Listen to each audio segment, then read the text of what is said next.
Stefan Roncada, Fonseca behind him, both on Yamahas.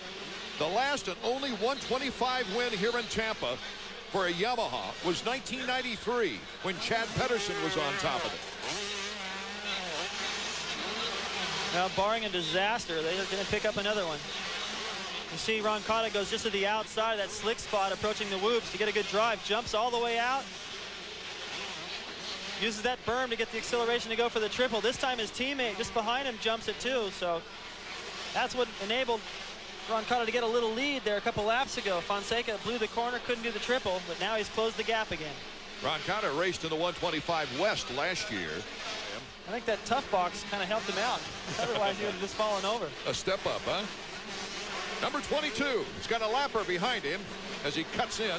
That's Stefan Roncada. He just lapped Danny Smith. Our Honda stopwatch is underway. Let's get an idea of the intervals and the lap times that these 125s are turning here in the 125 main event. Yeah, for once, Art, through that loop section, you got a good line down the very inside, and you got another good line way on the outside. There goes. As we go back to our leader. Bolin started 9th, went up to 3rd, and now has crashed. He lost 2 positions. His teammate Sellards got by, and then Way. All that work to get by those guys, one mistake, they both go right back by him. Roncada winning in '97 at St. Louis, as well as Pontiac. He ended up 2nd in Eastern Supercross that year. Fonseca now. Fonseca making a last-ditch effort. It's interesting to see what kind of lap time they're turning here, David. There's Fonseca. Roncada almost looks surprised. Fonseca and his teammate. Just under 1:10 is the pace these guys are running. I think the pace of Fonseca that lap was probably faster since he caught and passed him. Stefan Roncada. Can you imagine if you're Eric Kehoe and your team manager of these guys? Well, hopefully he's done his job. These guys know how to race together without causing any problems. And, you know, I think what may have happened there, Art, is this is just a guess, is that Roncada got out front, had a little lead, got comfortable. All of a sudden, he found himself having to respond to the challenges of Fonseca, who he thought he'd already put away. You know what impresses me, though, about Fonseca, though? He's not getting over-energetic either. And here, Fonseca out jumps Roncada. Ernesto Fonseca. Oh, my goodness. And he gets a big lead right there, too, because down that straightaway, they just double through. Roncada wasn't able to do one of the key doubles there. With 4 laps to go. Almost a replay of Anaheim in the 125 West, as far as Yamaha of Troy is concerned. That's a fine, calculated ride by Fonseca to just pick his time, make sure this pass would stick. You know, it's been an interesting 3-man race, really, in the 125 West. But don't you have the feeling in the 125 East that we've got such a depth of field of young talent coming up that it'll be a little bit more interesting, maybe? It looks a little bit more like the 250 classes. When you got more depth like that, you get more riders stealing points from round to round. I think you're right. Okay, with 3 laps to go, let's get out to Marty Reed. Yeah, I'm down here with Kenny Germain. He's writing down the next time by. It'll be 2 laps to go. Kenny, your guy has shown patience, maturity, and he's dazzling all of us. Yeah, he's dazzled all of us, that's for sure. In the offseason, he's been working really, really hard. Are you a little nervous now with 2 to go? Yeah, especially with all this lap traffic coming up. That means he wants to get back to work, guys. He'd like for me to get out of his way. Well, the way he's turning laps, he's got to be ready. I like the way he picked his time to make his move, because he has made it stick. If he were to pass Roncada in the midway point when Roncada was still riding strong, maybe he would have tipped his hand too soon, but he just stayed back there, studied everything, waited till they got into lappers and took advantage. So Fonseca, out of the beautiful country of Costa Rica, is leading this 125. So Fonseca, number 100. Don't let the triple digit fool you. This guy has lots of experience in the amateur ranks before moving into the pros.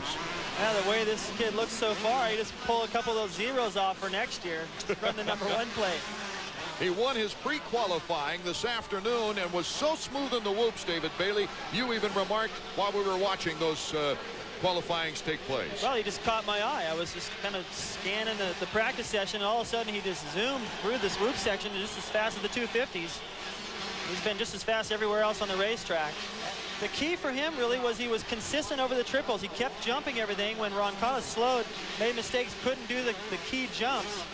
That's what ate up that lead. And boy, Fonseca is a lot like Casey Johnson in the West Coast, just dominating right now. He's got a 5-second lead on his teammate Stefan Roncalli as he nears the checkered flag. The whoop section, the left turn, and it becomes his very first professional victory.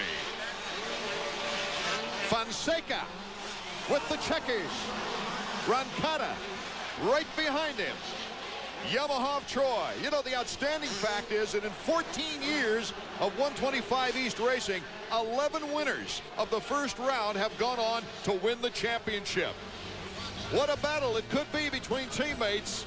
And Marty Reed has the pleasure of talking with this very interesting young man when we return.